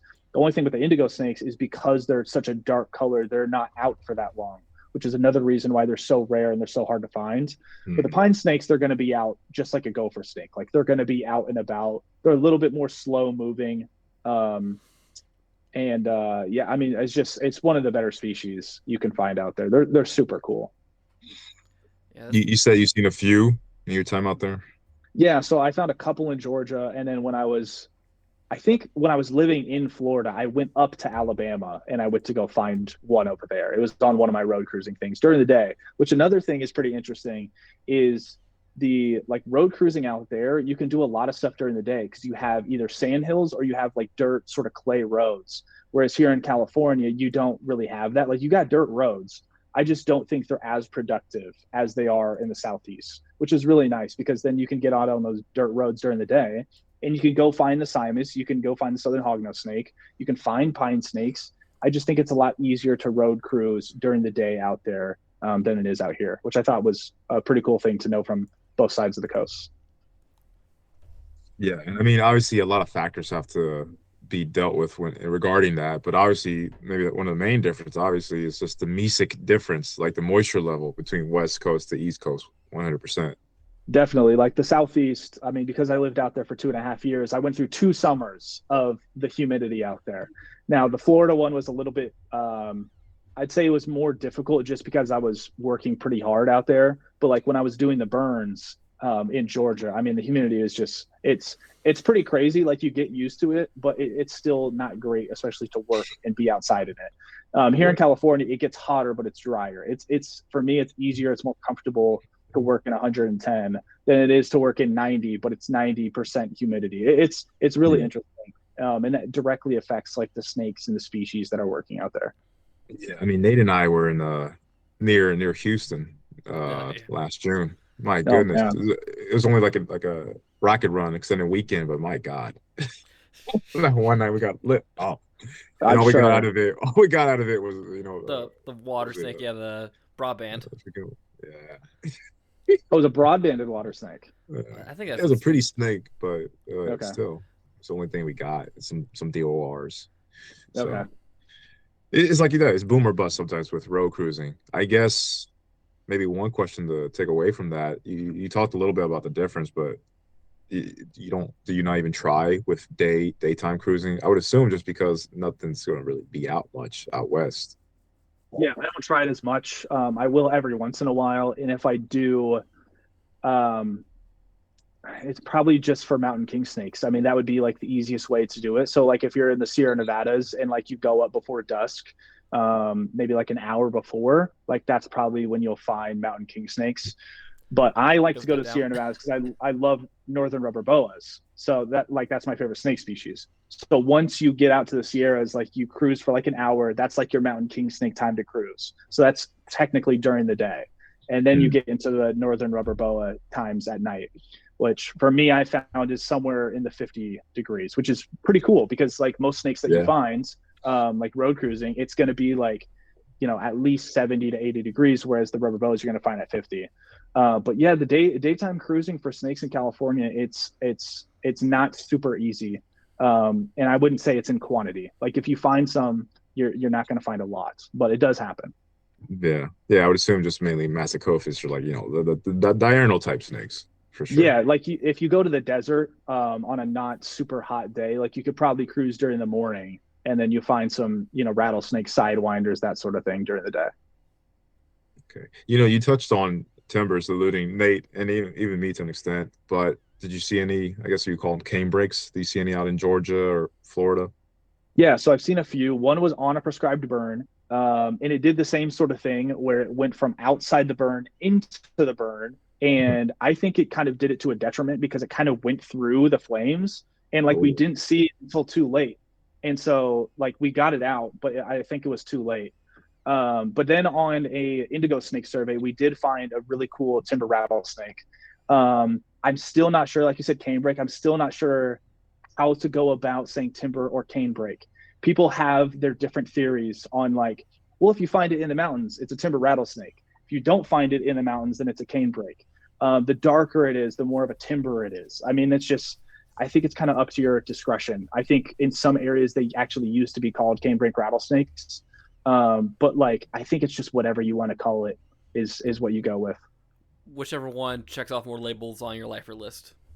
Exactly. Yeah, yeah. If you sure. find both of like the morphs, or if you find both of the localities, you could say timber and a canebrake rattlesnake. I was gonna say that one timber that went into the burn, the prescribed burn. Uh, for a moment there, it would have made for one hell of a metal album cover. It probably would have. Burning Yeah, timber. yeah. There's That one sounds like a picture that I, disease, I but I think I sent you guys that I like to show people when I was on prescribed burns. And it's just me like holding one of the things that would throw out our flames, and that was one of those ones where I was like, that would be a sick album cover. Just and so I think I said like professional arsonist because like you're professionally throwing fire, you're starting fire. Now you're doing it for the betterment of a species. But I thought that was pretty cool. Um, I just kind of want to go a little bit into like my Florida stuff just real quick. Like I know we've kind of been talking about southeastern stuff, but just like what I was doing out there for work, I worked with the reticulated flatwood salamander out there, and it was literally half of the job was habitat restoration, and half of the job was actually surveying for flatwood salamanders out there. So there's two different kinds. There's two different species. You got reticulated flatwood salamander and frosted flatwood salamander. Now the reticulated, from my opinion, is doing better in a smaller population. So that's a reticulated flatwood salamander. That was actually the very last day before I drove cross country back to California. That was the very last night. And it was like the best picture I've taken of a reticulated flatwood salamander. And so from what I've heard and from what I've seen is the frosted and the reticulated are basically the exact same species, but somebody was like, you know what, let's just split the species just because, which I think Hmm. happens a lot. So I think that's kind of what happened here. Where I think if you look at the DNA and you look at the genetics, they're so similar. I think you could say they're the exact same species. Um, but these guys are super endangered. They have a really small range in the panhandle of Florida. And then once you go into Georgia and a little bit more east of the panhandle of Florida, you start getting into the frosted flatwood salamanders, which have a larger range, but they are not as popular in those small populations. So you may only find like a couple, whereas where we were, it's like you could find maybe not a bunch of adults, but like you could find a ton of larvae in one area. So this was on a drift fence, which I had never worked on a drift fence before until I got to this job. I was out here for a little over a year and a half, and it was strictly to work with flatwood salamanders. It was a great project. And so with these guys, like I was saying before, a lot of my job was habitat restoration. So we would cut down a lot of cypress trees, pine trees, oak trees, whatever sort of trees were in that wetlands that were taking up too much canopy. So we'd leave a lot of them, but we would take out, I'd say like 75% of them. Because once we cut down those trees, the vegetation that's now on the ground starts to grow a little bit more. So the eggs and the larvae can grow in those wetlands when it starts getting, that typical Florida rain. But that was a really cool project. And I really liked that. But once I got done with that job, then I moved back here to California. But yeah. But you're saying they have a pretty restricted range. Very small range. Yeah, I mean, it's just the panhandle of Florida right there. I think historically they probably went into Alabama, and I think just farther out. And at that point, I think there were one species, and then they got split somewhat recently into the frosted and to the reticulated flatwood salamander. I wonder if anybody has done this, because now we know with the UV spectrum, a lot of reptiles look different under UV and amphibians to an extent. Looking at the coloration, I mean, it's a gorgeous species of salamander. I wonder how it would look under UV, if there's anything to it. So we've actually done that before. So maybe not with that individual that we found right there, but a lot of the times the ones that are walking around are gravid females. So what we would do if we did find a gravid female, which it was not a lot, by any means. It was probably less than 5. But we would take the UV lights so we could look at the underside of them, at their ventral side, and see if they had eggs. And it's very interesting to look at them. So I don't think it was like looking at like a gecko in the desert where they just look this awesome yellow color. It wasn't like that, but it definitely popped with the UV light. Cool to know. Okay. There's one I did want to share. It was you talked about Ferencia earlier, so I had to share this. Ferencia is another white whale for me here in Illinois. They're in southern Illinois, but never had luck. But obviously, this is the other Ferencia. This is the rainbow snake. Yeah, so this is the rainbow snake. This was one of the local popular herp localities where we'd find these guys. I think this was our 6th attempt at finding a rainbow snake. And this is supposed to be one of the easier places to find them. So it's typically easier to find them at like river crossings, like near bridges where there's a lot of like riprap. So they kind of go into this rocky sort of area, and that's where they live. And then they'll come out at night being nocturnal. And just like mud snakes that you would find, which once again, I've only seen one rainbow snake. But the ones that you find out there are typically close to those rocks where they're like in, some sort of aquatic habitat. And so this one was also caught by my coworker while I was out there, and we were just looking for them, basically on a survey. And it was swimming at the bottom. It was kind of like an amphiuma or like a water snake. It was swimming at the bottom of this huge like vernal sort of area that picks up when the water gets higher. Once again, one of the happiest I've ever been to find a snake, because it was our 6th time trying to find it. And we finally got one. Like, we found so many other snakes on the other attempts, but once we got this rainbow snake, and a beautiful one at that, it was a really cool experience. This is me going off on another tangent, kind of, but with Ferencia, they're kind of like the analogy I put towards them. It's like they're kind of like an inland form of sea snake, besides sea kraits that go on land. I would assume, millions of years down the line, because they don't seem to be the best on land from what I've observed, anecdotally. I could see them being fully aquatic in the future. I totally agree. I think they're, yeah, I think they're like 90% aquatic as it is. So I would not doubt that they are fully aquatic at some point in time. Because I'm looking at the venter on this thing, and I'm like, it looks more reduced. Wouldn't you agree to compared to like water snakes and stuff like that? Yeah, it's a little bit more reduced. It's easier to tell because in between the scales they have that yellow color, so it's easier to see. Um, but another thing that's kind of interesting about these guys is they're so smooth. Like Yeah. the scales of these guys are smoother than any other snake that I've ever felt. That was the same with the mud snake. And so that's an easier way to glide through that water and glide through the riprap. Yeah, yeah, and obviously all their prey selection is aquatic. Like you said, the amphiumas, Mhm. sirens, that type of deal. Yeah. Yeah, I mean, it was one of the cooler snakes that I've ever seen, and it probably is the most beautiful snake that I've ever seen with just the crazy coloration. Yeah, just that whole genus is awesome. They're cool Yeah, snakes. So yeah, yeah, great. You got to see some. So Um, after your work down in Florida, you're now back in California.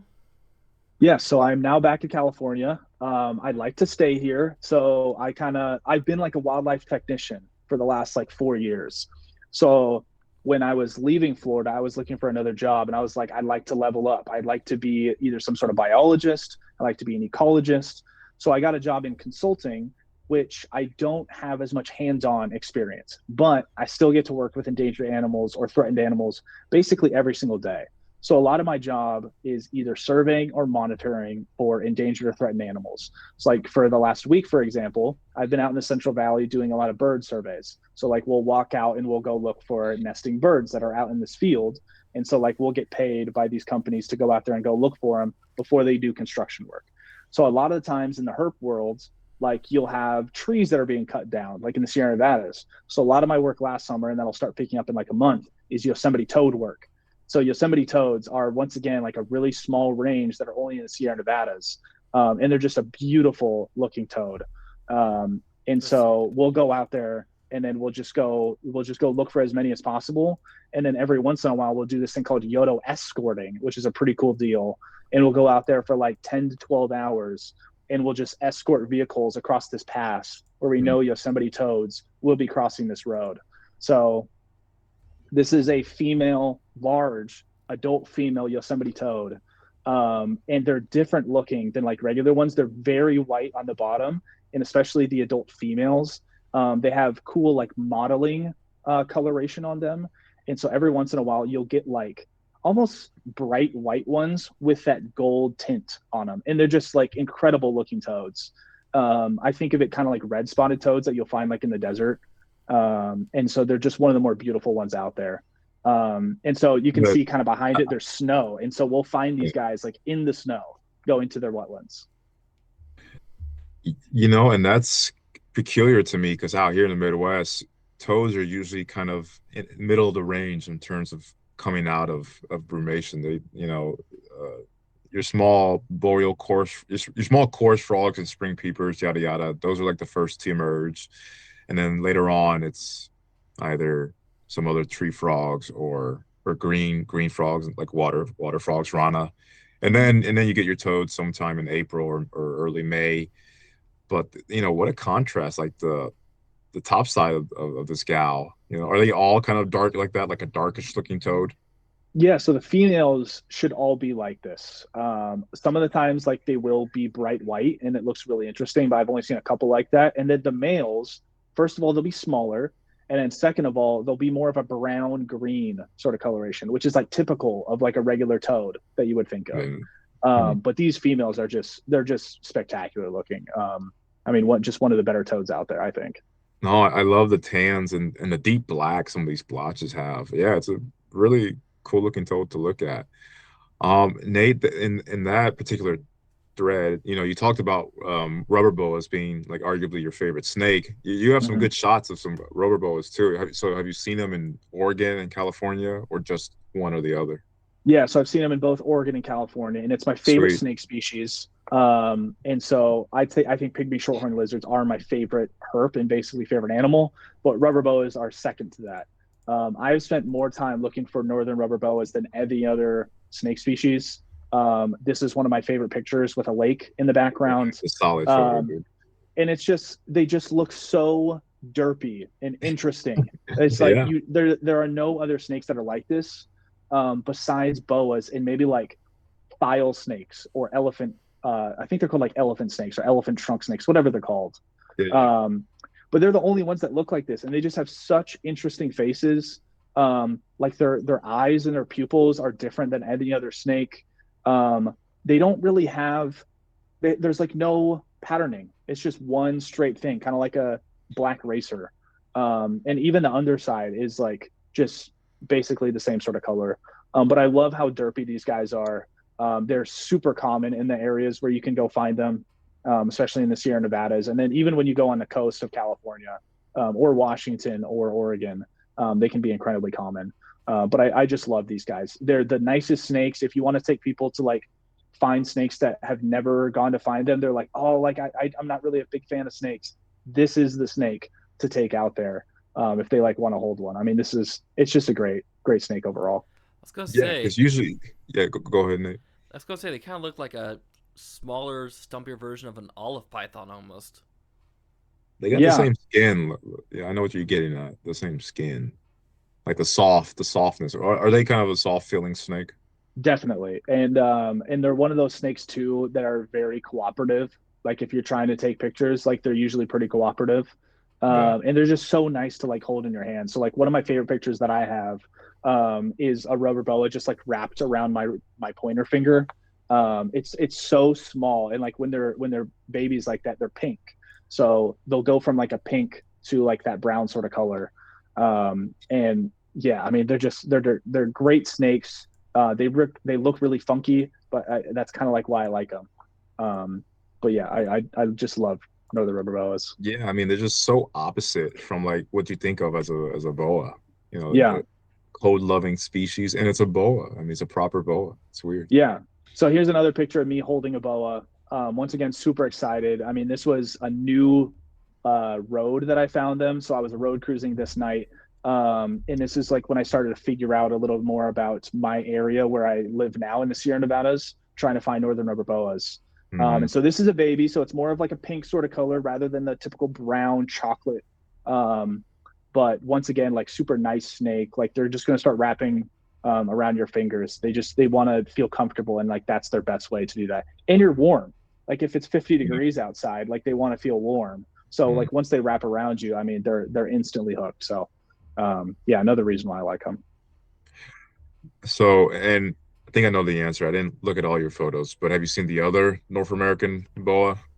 So there is two more. You have the southern rubber boa also, which I Oh, think is yeah, yeah, right. And you have the rosy boa. So I've seen yes. two of those. Both of those were in the Mojave Desert, and the Mojave Desert is huge. So like you got to find your places. But if you guys go to Mm. San Diego, I mean, I think you guys have a pretty good shot of finding one actually. Down there, you could get like rosy boa, and then I think they call them like three striped boa, but it's more like desert It's boa. more. I think that's when you start to get more into Western Arizona, if I'm not Yeah, mistaken. Yeah. yeah, something like But that. So like, I've seen well, my buddy Mike and I, we did see one coastal Rosie out in SoCal. So okay, yeah. So this is basically the same sort of thing. So this is a rosy boa. Um, this one I found like in a crack, which is really interesting. A lot of the times you'll either flip them like now during like March and April, yeah, mostly March. Like you can flip them pretty easily, and then once you start getting like into the summer, you'll cruise them. But this one I was like, I've never been to this area before. Like let's go check it out. And in this like huge rock face was this guy like crawling through a little cave. mhm. And I just kind of yoinked it out and got a couple pictures. This guy was probably like 3 to 4 feet long. Really cool though. It's one of those species that like when you go to the desert, you want to find rosy boas. So this was a Yeah, huge target for me, and I'm sure it's a huge target for a lot of other herpers down there. yeah, they're cool snakes. I definitely like Rosie boas quite a lot. They're pretty variable. Unfortunately for rubber boas, they're not as variable. They're cool snakes, Hmm. but they're not as variable with their color palette. Yeah, yeah. I mean, it's one of those things that it's just like what you prefer. I mean, I don't think Oh there's a lot yeah. of people that love rubber boas as their favorite snake, just because like they're kind of plain. There's nothing too crazy about them, but I like the not so crazy plain derpy looking snakes. Whereas this guy, it's like this is my favorite snake because of how awesome it looks. I mean, it can be pink, it can be all orange. Every once in a while, you get some that have like no stripes at all, and it just looks like I don't even know. It's just like a plain gray snake. But they're super cool looking too, and they can get to like 6 feet long every once in a while. Wow. Awesome. Well, we're winding down the up, and it's been fantastic with you having you on with us. But you did send in a whip snake or a coach whip photo from kind of your neck of the woods, right? San Joaquin. Yeah, Coach so the whip. San coach whip is a threatened species out here, and so I've done some surveys actually like for work to like look for those San Joaquin coach whips. Okay. So I found this guy. I flipped this guy Wow. with one of my friends 2 weeks ago, and I have tried so hard to find coach whips, and there's one area that I really try to find them, but this area was really cool. And it was just like under some tin on a really cloudy day. You can kind of see the clouds behind it. And most San Joaquin coach whips are more of the color that you see on the bottom there. It's like that tan sort of color, but this one had the awesome orange on the face and in the neck. It's got a great head and neck, man. I think it may end up being like one of my favorite pictures of all time. It's such a good looking snake. And I got this from the East Coast. Is coach whips will be like really pissed at you when you first catch them, like within the first like minute or two, and then they immediately calm down from then. I've done this thing for a really long time where like if I want a snake to calm down, I'll just put a frisbee on top of it, so it has like that inch or two where it can kind of calm down, and I'll just give it like a minute. And so that's just what we did. We put the frisbee on top of it, lifted it up, and it was in a perfect coil, and we're like, this is great, get perfect pictures here. So this is what ended up happening. These guys are, I think, like the fastest snakes in I think it might be North America. If not, it's just the United States, but just Masticophis in general. But yeah, really cool San Joaquin coach whip. It's one of those snakes that it's really difficult to find. And this was the first one I ever found, so it was a lifer for me like 2 weeks ago. I mean, what a great lifer, man. If you're saying they're typically more brown, and for you guys to find one that has this nice, just fire engine orange on its face and neck, that's a pretty snake, man. That's cool. Yeah, I've never seen anything like this. A lot of the Eastern coach whips will be very similar, but the face is black instead of this red color. And so those really cool ones on the East Coast, they got some awesome like black face, neck, and even like half of their body. But this one here has like a cool red orange to it. It's really cool. Well, yeah, I mean, it's tough to contend with having like basically one species of Masticophis east of the Mississippi and then having so many others west of the Mississippi. It's just a lot more variety, a lot more species. Yeah. I mean, it may end up being one of my favorite snakes I've ever seen. I was pretty happy in the moment when we flipped this guy. Yeah, it looks decent size. What, like four? I think it was. Yeah, it was like 4 or 5 feet. It was a pretty big one too. I mean, I know the coach whips can get to like 6 feet, but this was about 4 or 5 feet. Yeah. Cool, man. Nate? So, before we do the final question, I do have one other question to ask. Have you ever done any herping trips outside the United States? Yeah. So the last one that I have is only in Norway, actually. So my dad really wanted to go to Norway 2 years ago. And I was like, nowadays, because I'm so involved in herping, I'm like, if we go on a vacation, I'd like to have 1 day to herp. So just give me 1 day. So one of the guys out there in Norway, and there's only like 15 herpers in like the whole country. To my, from what he told me, he was like, there's only like 15 of us. So we went out there, and he was like, I know of a locality that's within like 30 minutes of where I live. Like, let's go out there. So we went out there, and we found 3 common European adders. Everything is common blank. So it's common European frog, common European adder, common wall lizard. I mean, they're just all common blank. So this is the common European adder. And up there in Norway, you have darker variation of this. And so I'm pretty sure this was a male, but just like one of the better looking snakes I've ever seen. They're supposed to be all black, but there is clearly a lot of blue hue in between the scales of this snake. and it even has white there on the lip, but just a completely black snake. I felt, and maybe you guys could kind of relate to this. They were very copperhead-ish. They had the same attitude as a copperhead. They kind of look like a copperhead in terms of like their actual body size and their facial structure, not what they actually look like. And so this was one of those ones where like my pictures are okay because I was so happy to go halfway across the world to go see the one snake that I wanted to see. So we ended up seeing three. So we saw this one that was completely black. We saw another one that was completely black, but we didn't get to stop for it. And then the other one was the typical like Norway variation, which is gray with a blue zigzag stripe all the way down. Now I'm going to London with my mom in like a month and a half. In the typical one in London, which is really interesting, you're like, how can you find snakes in London? Well, a lot of adders are actually there, especially in the southern portion. So we're going to go there, and the common one there is more of a gray sort of color with like an orange tan zigzag on the back. So I'm really looking forward to that. So there's a guy that goes to Kent State University, and not Kent State in the United States, but Kent over there. And so we're going to go out and go look for adders. And so I love adders. They're probably my second favorite species. But we're going to go see basically the same sort of thing. Every once in a while, you can get the melanistic ones, but in Norway, they're more melanistic because it's colder up there. So they've been, they've varied to get more of this coloration. So from what the guy told me is like 30% of them are completely black, which is really cool.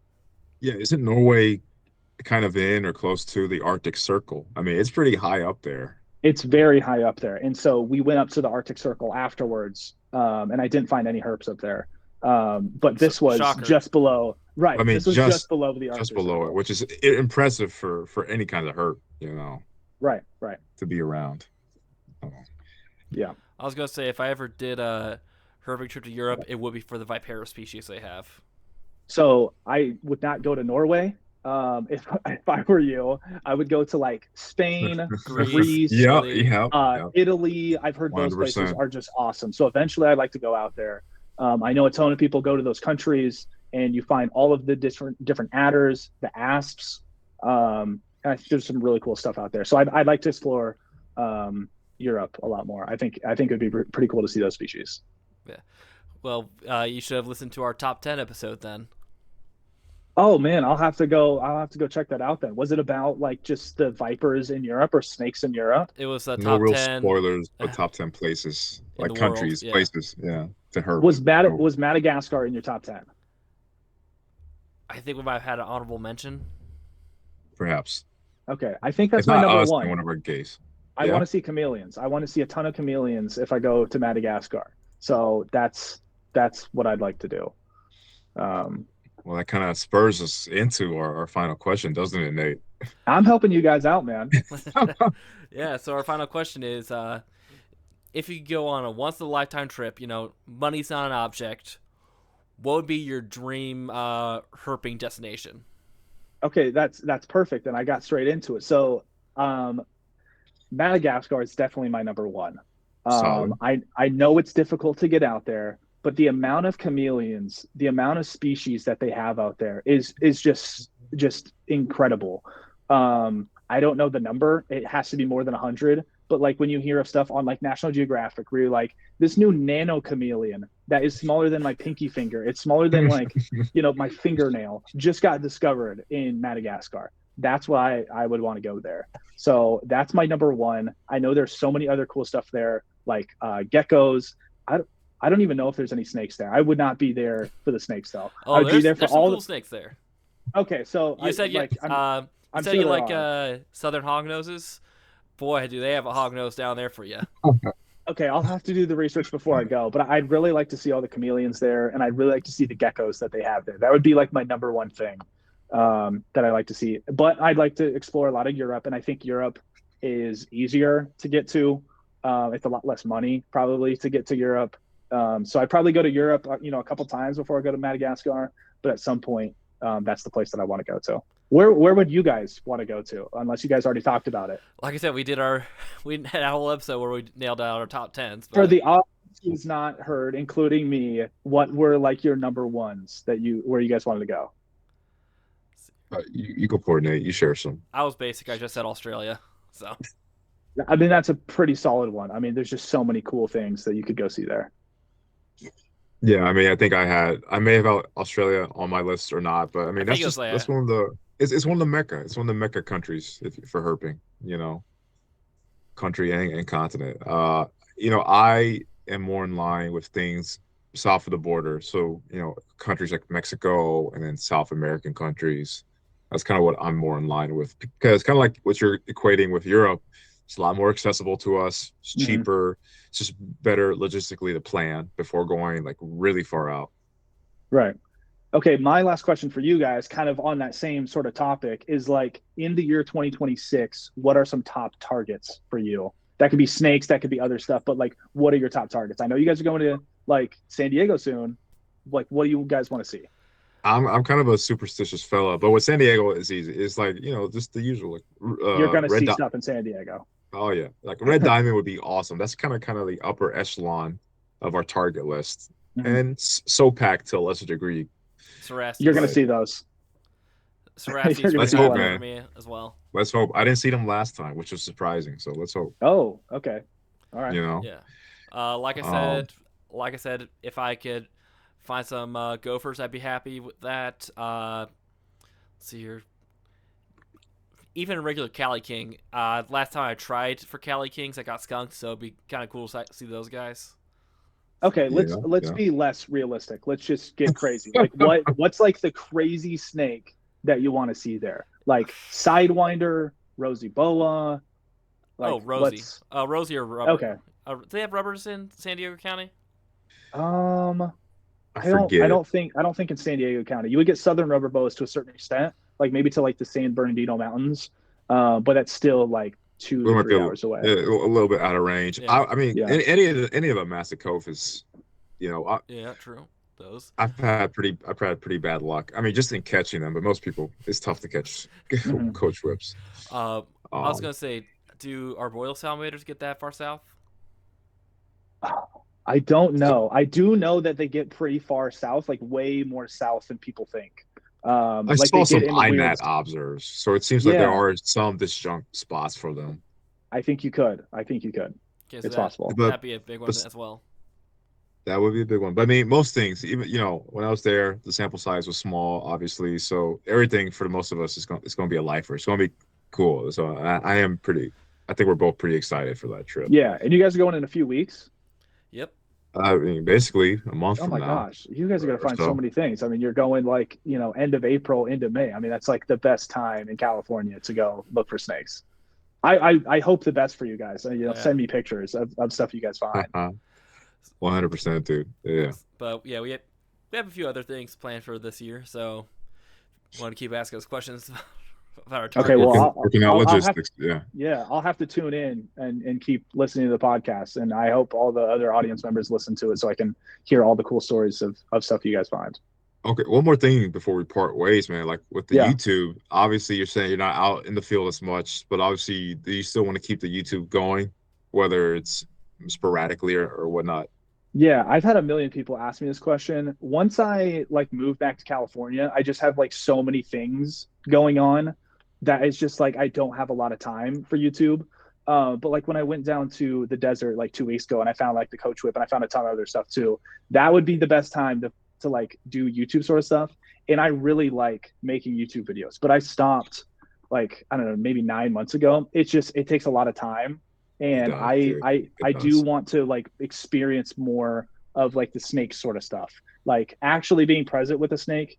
And I felt this is like kind of cliche, like with YouTube sort of stuff, but I was like, I didn't feel super present if I was like finding a snake. I was like, I'm just trying to get content when I'm doing these YouTube videos.